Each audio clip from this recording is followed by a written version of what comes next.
Now, here's the way I see it. We need a big finish to this epic. 2,000 Indians come screaming over the hill. Meanwhile, the whole cavalry troop, all 600 of them, trapped in the fort. There's this great battle. Bullets flying everywhere. Blood, gore, everything. What a finish to the picture. But, J.B., we only got $3 left in the bank. How are we going to pay all them extras? We don't have to, boy. In this scene, we'll use real ammunition.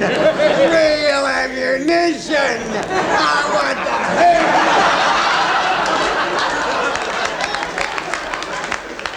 Ladies and gentlemen, the last in the present series of Round the Horne.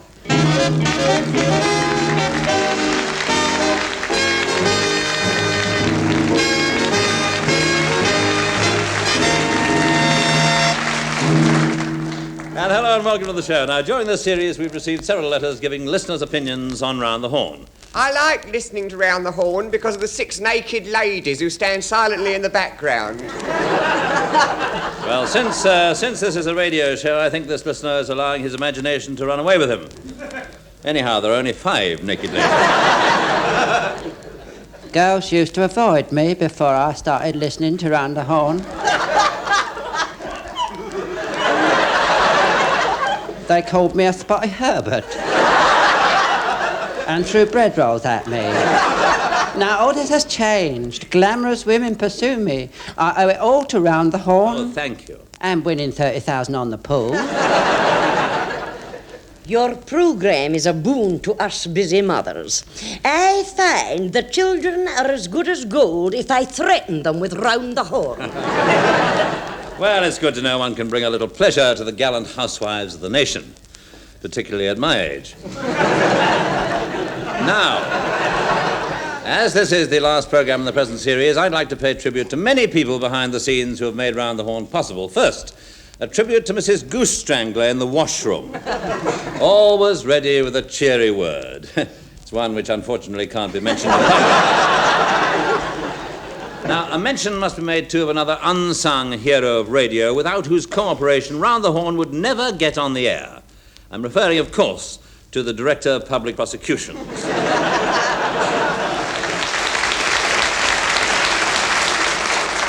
Forward, Smith. Sir, Hornographic Productions, in association with Senna Lollies, the laxative on a stick, proudly present Kenneth Williams as the immortal white god of a lost African tribe. He, son of she, grandnephew of them, distantly related to it. And a good friend of Gordon's.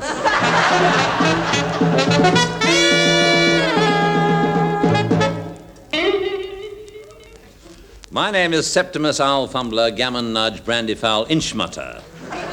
Our story opens one day in the Explorers Club in London. I'd just finished a splendid lunch of hammerhead shark bon femme and was relaxing with a liqueur glass of Camel. That's Kummel. Not at the Explorers Club, it isn't. An old friend approached. Ah, Major McWhirtle, I thought you'd gone to the Limpopo. Yes, I did, but there was someone in there. I've just returned from Africa.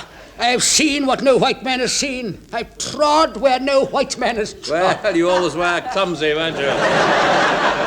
And he whipped out an old yellow papyrus and unrolled it on the table. See this? It's a map describing the way to the lost city of How's that again? How's that again? I said it's a map describing the way to the lost... Oh, forget it. Legend has it that this is the home of a great white god with long, wavy, blonde hair. That's me. I am George Aisha, but I'll come on later.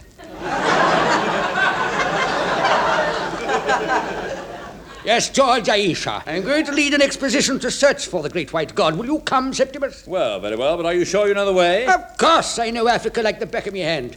We'll start here at the knuckle, down through this hairy bit, and turn left at the mole.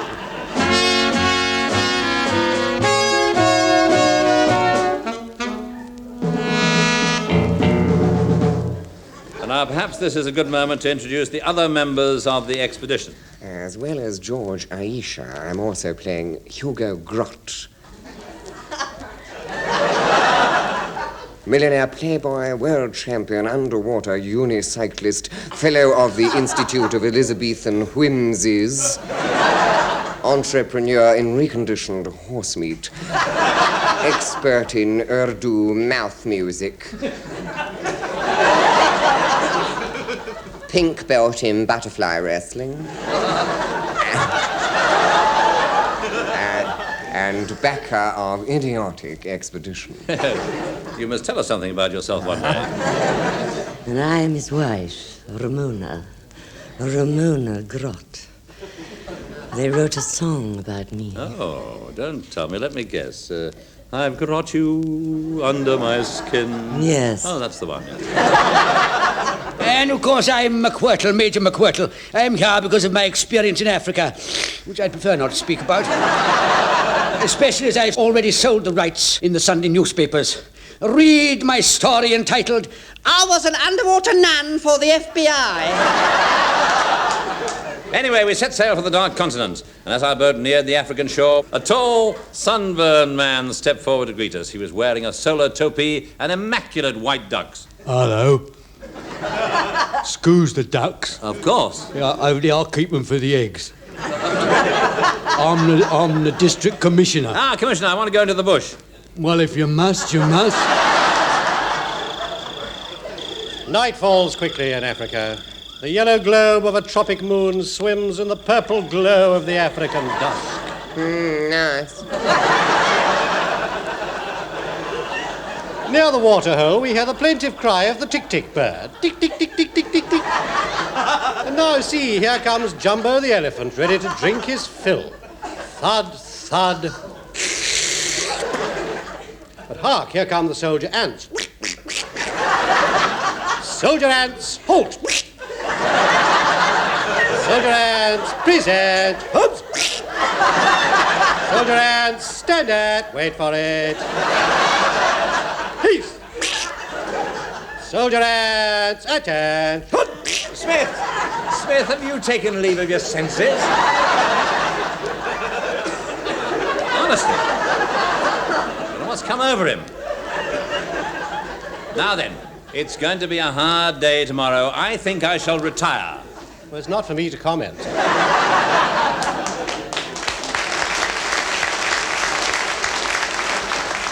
I walked across to my tent and stumbled wearily into Ramona. Ramona, I hear the mission bells above. Yes. Ramona. Septimus. Yes, sir, what? Septimus. At last we're alone together. Oh, cling to me, Septimus. You cling to your own, Septimus. All that night we bivouacked on the veldt. Just a minute, just a minute. All right, yes, William. I'm not one to complain, Mr. Orme. This is the last show of the series, and I'm not being given a chance to flower. I want to show my gigantic repertoire. Yeah. But you play he. There's another 3 pages of this rubbish before I come in. Let's cut them out. No. For a start, we don't need this scene with the hippopotamus and the trampoline. You'd never get the sound effects right anyway. And this bit, this can go. Well, not the bit where I play the Victoria Falls. I've been rehearsing in the bathroom for days. It's out. Let's get on to my bit, where as Hugo Grot, I spread my message among the natives. Let's have a music link. Where's that Max Harris, that great tone-deaf ragamuffin? 6 pages later. Yeah, it's pity about Hugo Grot being eaten by drink-sodden termites before he could spread his message through the nation.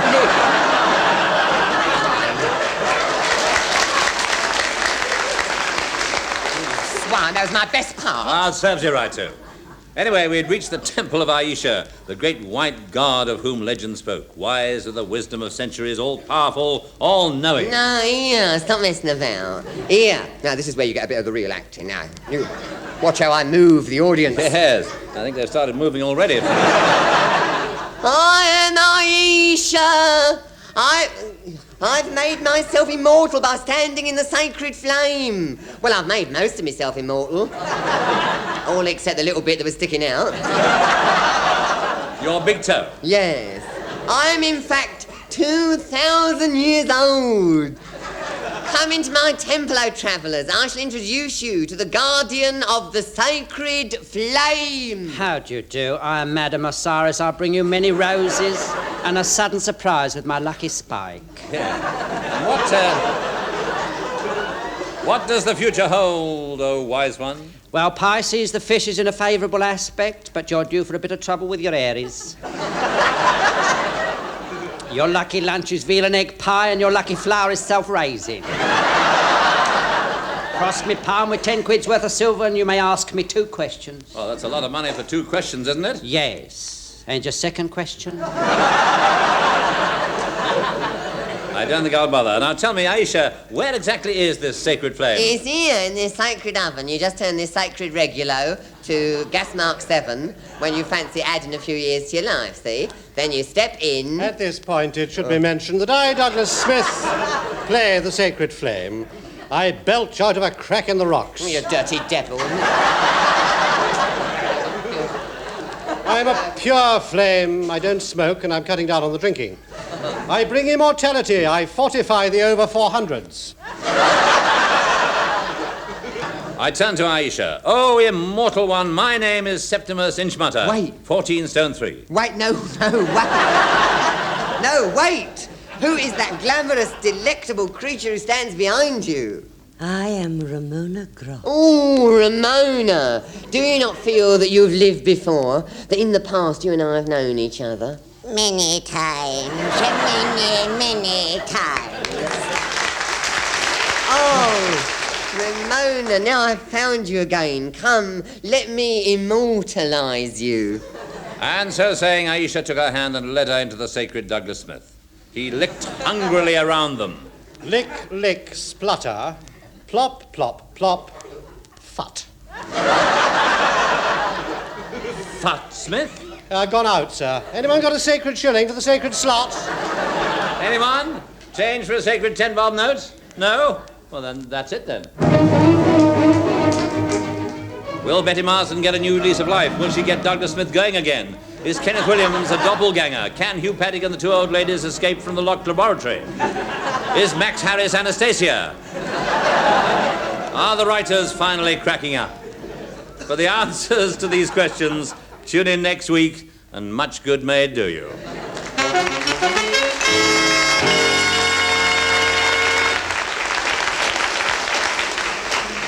Now, it's traditional at the BBC that when a series ends, nobody takes any notice at all.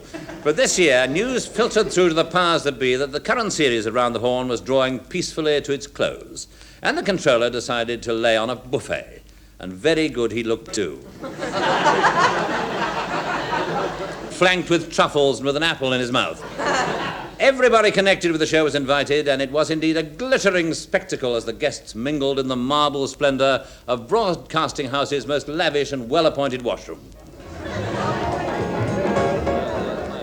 Tsar of all the Russias, Lord of Pskov, Grand Duke of Novgorod and Sovereign of the Circassian Princes, J.P. Small-Grunt Fatak and his good lady.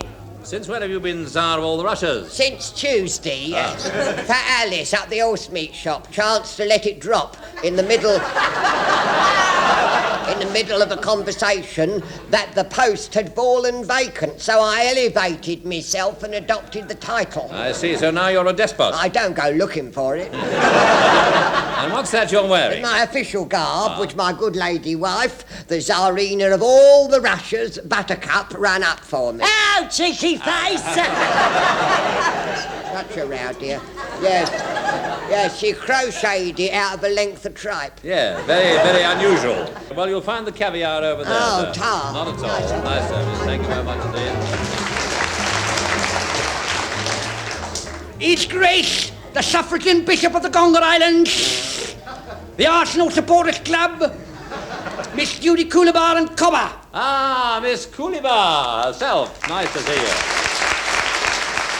Well, you're the last arrival. Now you're here, we can really get down to it. What do you mean by that? Oh, nothing at all. You're looking very smart, Judy. It's my going away, clobber cobber. Going away? Too right I am. How far are you thinking of going? Wash your mouth out with soap, dirty beast. Yeah, If you must know, I'm going back to Aussie. I've had enough of you Poms. You're all sex-mad and depraved. Well, not all of us, surely. No? Do you know how many times I've been molested since I arrived in this country? Well, no, I don't. How many times have you been molested? None! How furtive can you get?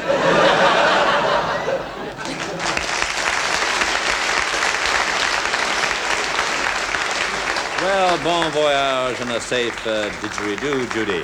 And now, ladies and gentlemen, we are to be entertained by one of England's leading folk singers. But first, here is Rambling Sid Rumble.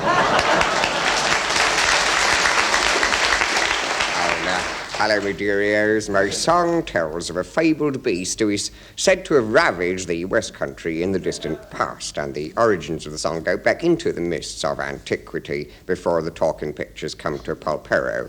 It's called the ballad of the Loom Bogle's Boom, and goes after this fashion, jauntily, but with a hint of animosity. Oh, list while I tell you of Loom Bogle's boom, which o'er the West Country caused doubt and great gloom. It wordled the ladies and nadgered the men. Then it galloped right back to its covert again. Tourelay, tourelay, singing tourelay, tourelay, tourelay. Oh, which man will rid us of this awful scourge? The mayor of Polperro did plaintively urge. Then up stood a bogler who suitably greased, said, "I, Rufus Lackwind, will nadger this beast." Tourelay, tourelay, singing tourelay, tourelay, tourelay. Bold Rufus set out for this spot on the heath, where Loom Bogle's boom it did dwell underneath. He challenged the creature to a man-to-man duel, but the boom nadgered Rufus, the stupid old fool. Tourelay, tourelay, singing tourelay, tourelay, tourelay. So if any should venture out Exeter way, beware for the ravening beast still holds sway. Look out for strange creatures should you meet your doom.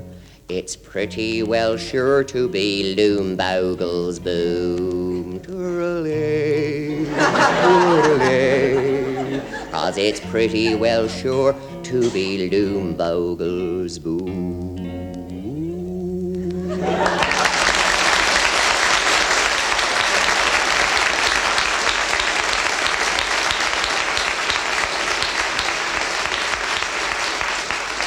Well, thank you, Rambling Sid. You certainly helped to make the party go.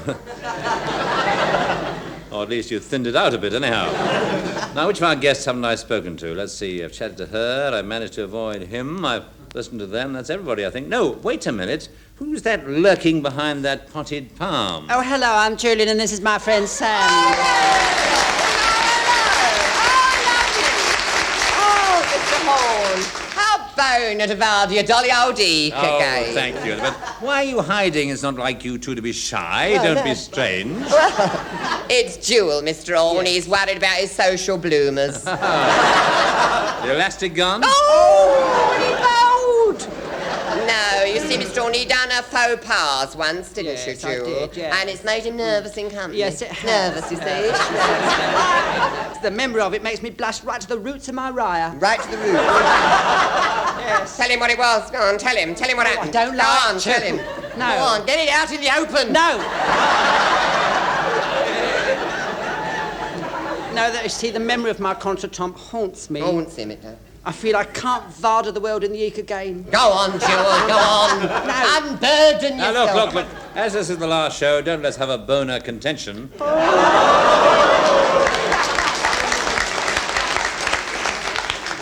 I swear he understands every word we say.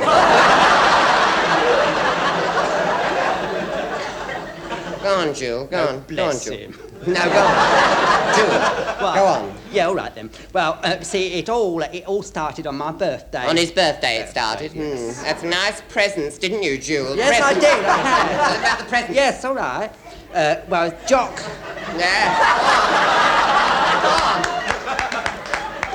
jockey give me a carafe of that new aftershave lotion, Merchant and Venturer. And Stan give me a... Tell him what I gave. Tell him what I gave. Give us a chance. Go on. Yes. And Sam gave me a brand new Aristotle bound in Morocco. Brand new Aristotle it was, bound in Morocco. His old one had got dog-eared. Dog-eared. Hadn't it, Jewel? All the corners. Yes, it had. I won't go anywhere without my work of Aristotle, will I? No, he won't. So I'll give him the works. Yes.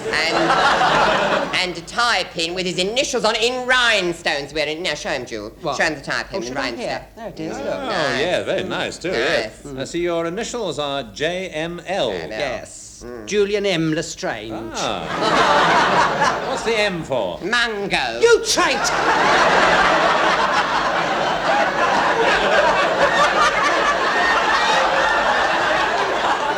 No, he swore he'd never tell. Yeah. Mango. Shut up. Mango. Yeah. Mango. It's Celtic. It means lovable. Stop titillating yourself. And Julian means youthful, so in full his name means a strange but lovable young man. Very appropriate. And now comes the crux. Yes, the crux is coming now. Yes, tell him what Gordon give you. Tell him what Gordon give you. Go on. No, Gordon give me a pair of jockey shorts with pub signs on them. He did, jockey shorts with pub signs on them. Yeah. And now we come to this party. Yes, it was given my honour. Given in his honour, it was given. Given. And of course I wanted to look my best, so I give myself a liberal dousing with the Merchant Adventurer, and I put my best suit on. Over his pants with these pub signs. Yeah. So anyway, I should never have done the mashed potato. That's a dance. Oh, I wondered, yes. Yes. You should never have done it, not in these tight trousers. No. So anyway, cut a long story short, me mohair split. And before you could say Jack Robinson, we was all staring at his prospect of Whitby. Yes.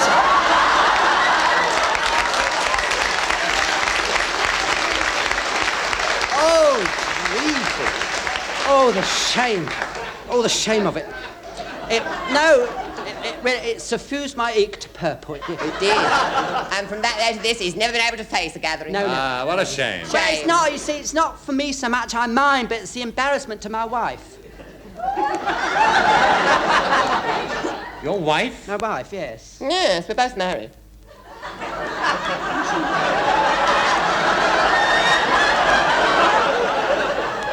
Didn't you know? I'd no idea. Of course we are. And a more bona pair of Dolly Palones you've never met. Look here they come now. Our wives. Oh, hello, I'm Julie, and this is my friend Sandra. Show me your ring.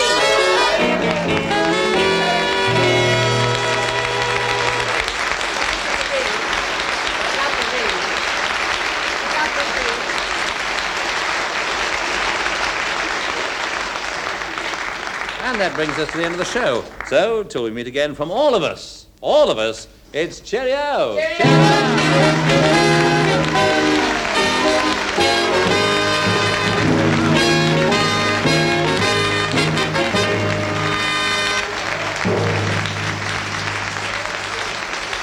That was Round the Horne, starring Kenneth Horne, with Kenneth Williams, Hugh Paddick and Betty Marsden.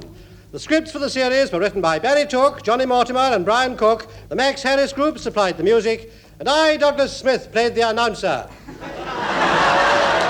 And jolly good I was, too.